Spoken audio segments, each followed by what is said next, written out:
Breaking into the world of football is no easy feat.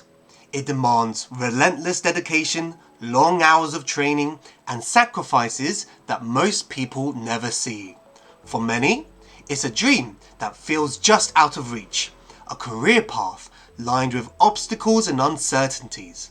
But every once in a while, a story comes along that defies the odds. In 2010, a young man named Ben Greenhalgh stepped into the spotlight, competing in the TV series Football's Next Star. Against thousands of hopefuls, he rose to the top and earned a life-changing opportunity, a professional contract with one of the biggest clubs in the world, Inter Milan. This is not just a story of talent, it's one of perseverance, belief, and unexpected paths that football can offer. As such, let me tell you the story of Ben Greenhalgh, Football's Next Star. Ben Greenhalgh, born in Orpington, was initially a footballer who looked to find a career in the field, coming through the ranks of Welling United from 2009. With the one appearance to show in the 09-10 season, it was standard procedure for footballers who were looking to get into football, more so at non-league level. Predominantly, Greenhalgh was deployed as both a striker and a midfielder, but is also quoted as being a skillful winger. As any footballer would tell you, regardless of where they play within the English football pyramid, let alone the world, it is their desire to be the next big thing, which is what Greenhalgh evidently wanted to accomplish. Football's Next Star is a British reality competition television series broadcast on Sky One in early 2010, starring the likes of Jamie Redknapp, Marco Monti and Paolo Migliavaccia. Both Monti and Migliavaccia were Inter Milan youth coaches at the time, and with a roster of 40,000, dwindling down to 7,000 young boys wanting to make it big in the footballing world, it would then dwindle down again to 40, to 20, to 10. The prize out of this? A 6-month contract with the Nerazzurri, Inter Milan.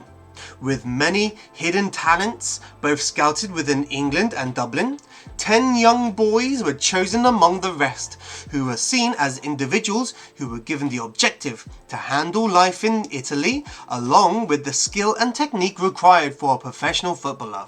The 10 young boys were as follows: Nathan Simpson, Jordan Fincher, Gavin Colton, Rhys McGillen, Anthony O'Connor, Craig Walsh, Dominic Matcham, Ben Greenhalgh, Connor Smith, Hitcham Abdallah. Out of all 10, other than Ben, I would personally say Connor Smith has had somewhat of a footballing career, and a good one at that, putting in a shift with the likes of Plymouth Argyle, Wealdstone, and now player assistant coach with recently promoted Barnet. With each episode that was aired, one person was eliminated from the show, creating much more of a competitive nature for that one player to earn a professional contract with the European juggernaut. With all things considered, that one player out of all the young men who apply for the show, each person will have a 0.0000025% chance. That is the nature of how competitive football players are in the professional world and even in academies. However, to a great extent, each person has the chance to skip all that and show how they could be an asset to any team who could potentially be watching. Hence Connor Smith with Watford. It was in the 7th episode, however, that Ben Greenhalgh was eventually chosen as football's next star, receiving his Inter shirt from first team coach Jose Mourinho. In Jose Mourinho's second and final season with Inter Milan, before flying to Madrid, an historic treble was achieved, where they won Serie A, the Coppa Italia, and the European Champions League. It made them stand out as arguably the best Italian side ever, as they are the only Italian team to achieve this feat. Evidently, looking at their transfers in 2009, it is no surprise how they managed to achieve what they did. Zlatan Ibrahimovic moved to Barcelona, with Samuel Eto'o joining Milan, Diego Milito and Thiago Motta from Genoa, Wesley Sneijder from Real Madrid, Lucio from Bayern Munich were all standout signings, which could have arguably been first-team supplements to an already bulked-up Inter Milan squad. However, The one signing which would boggle any mind of a professional footballer who had accomplished so much to be playing football, let alone represent Inter Milan, was Ben Greenhalgh, as he signed his 6-month contract with the soon-to-be treble champions in February of 2010. When Inter Milan was sitting comfortably first in Serie A, had a 1-0 advantage against Fiorentina in the Coppa Italia semi-final first leg, and were preparing for the round of 16 against Chelsea in the Champions League. Ben was not only going to have to adapt to life in Italy, but also adapt to training and sharing the same space as some of the best players on the planet at the time. From making his debut with Welling United at 16 years of age to training with Inter Milan at 17, the world looked to have definitely been at Ben's feet. In Italy, Ben would predominantly train with the under-21 squad, but would at times be invited to train with the first team squad. Receiving a pass from Riccardo Quaresma, running at Lucio, these were feats which do not get handed out every day, let alone every year. It were not necessarily these opportunities which would stick to the wall as profoundly though, as what he had the opportunity to grasp on the 22nd of May 2010 in Spain, the Champions League final. 2 goals from Diego Milito secured a 2-0 win against Bayern Munich, fitting the final piece of the puzzle for an historic treble.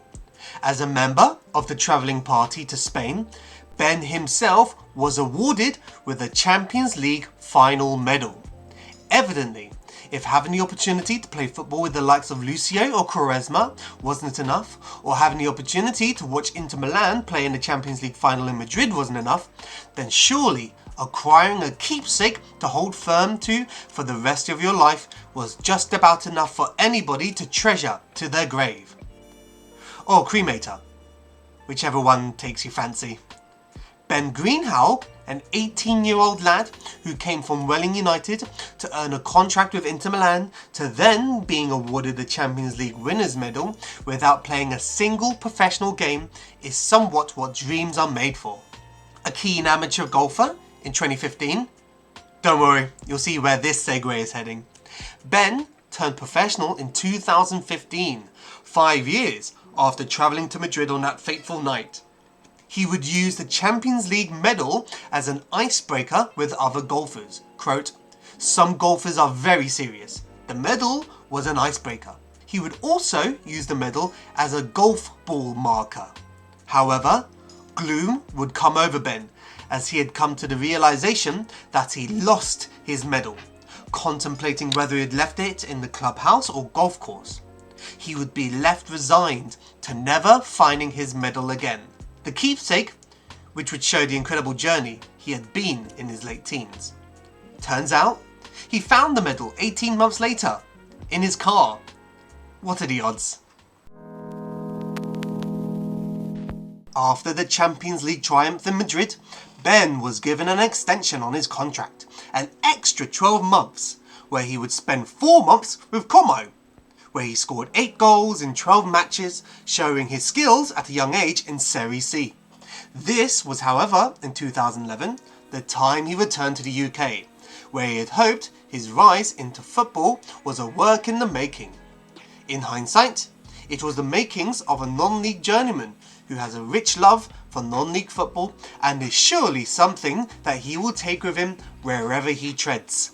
As he returned to England, he tried out some trials with the likes of Brighton and Birmingham, the latter of which advised him to enter non-league football for some well-earned experience.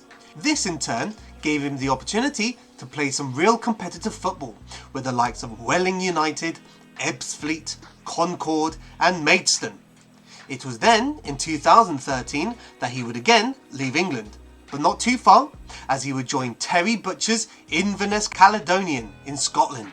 This is, however, somewhat derailed due to international clearance. So, initially meaning to join the Cali Thistle in February of that year, it was instead the summer he would join his new team. 6 appearances later, he would be sent on loan to Stenhousemuir, scoring 3 from his 6 appearances there. Not being guaranteed first-team football upon his return to Inverness, it was again the reality of returning to England for Ben. A comfort zone is a beautiful place, but nothing ever grows there. Which is not something that could be relative to Ben, as he would return to both Concord and Maidstone, the former of which playing under current Colchester boss Danny Cowley, and would start to make progress within the means of consistency, as he would collectively play 88 games and scoring 23 goals within 2 years.